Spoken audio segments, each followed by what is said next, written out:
పారబోసినట్టు పూసెనే గునుగు పూల తోటలు పచ్చి పసుపు గొమ్ములో పసుపు తీసి రాసినట్టుగా పూచె తంగెడు కొమ్మలు వేల రంగుల పువ్వులో బతుకమ్మని చీరలు కోనటిలో కలువలో గౌరమ్మని రవికలు ఎంతటి అందాల మహారాణివే నీ చుట్టూ పూలన్నీ చలికత్తెలే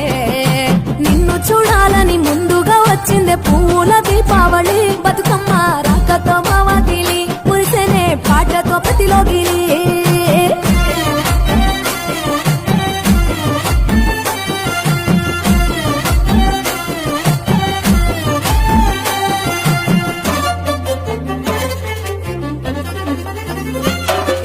గంగమ్మ దిగి వచ్చ